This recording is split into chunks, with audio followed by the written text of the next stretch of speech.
ગાંજા માફિયાના ગેરકાયદેસર બાંધકામ પર બુલડોઝર ફરી વળ્યું. આરોપી કાપોદ્રા 4 રસ્તા પાસે સરકારી જમીન પર ગેરકાયદે બાંધકામ કરી ગાંજાનું વેચાણ કરતો હતો. પોલીસ દ્વારા જેના ગેરકાયદેસર બાંધકામ પર બુલડોઝર ચલાવવામાં આવ્યું છે તે આરોપીનું નામ હિંમત શામજીભાઈ હડિયા છે. હિંમત હડિયા સામે કાપોદ્રા પોલીસ સ્ટેશનમાં એનડીપીએસ એક્ટ હેઠળ ગુનો નોંધાયો છે.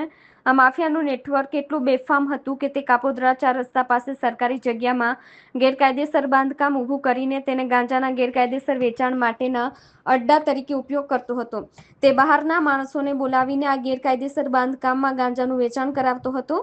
પોલીસ ઇન્સ્પેક્ટર એમબી ઓસુરાના નેતૃત્વ હેઠળની ટીમે નો ડ્રગ્સ ઇન સુરત અભિયાન અંતર્ગત આ ગાંજા માફિયાની સમગ્ર પ્રવૃત્તિઓની માહિતી એકઠી કરી. તપાસમાં બહાર આવ્યું કે હિંમત હડિયા માત્ર એનડીપીએસ એક્ટ જ નહીં પણ મારામારી અને ખંડણી જેવા ગંભીર ગુનાઓમાં પણ સંડોવાયેલો હતો. પોલીસે ખાસ કરીને તેના ગેરકાયદેસર બાંધકામ પર ધ્યાન કેન્દ્રિત કર્યું, જે સરકારી જમીન પર કબજો કરીને ઊભું કરવામાં આવ્યું હતું.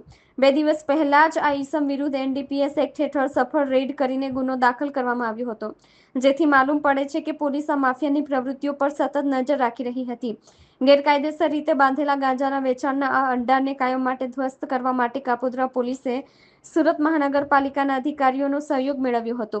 પોલીસ સ્ટાફના પૂરતા બંદોબસ્ત સાથે હિંમત શામજીભાઈ હડિયા દ્વારા કરાયેલું કાપોદ્રા 4 રસ્તા પાસેનું ગેરકાયદેસર બાંધકામ બુલડોઝરની મદદથી તોડી પાડીને સફળ ડિમોલિશનની કાર્યવાહી કરવામાં આવી.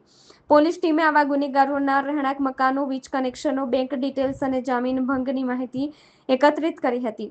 આ તપાસમાં સામે આવ્યું કે અસામાજિક તત્વોના લિસ્ટમાં સામેલ હિંમત શામજીભાઈ હડિયાએ કાપોદ્રા 4 રસ્તા પાસે સરકારી જગ્યામાં મોટા પાયે ગેરકાયદેસર બાંધકામ કર્યું હતું.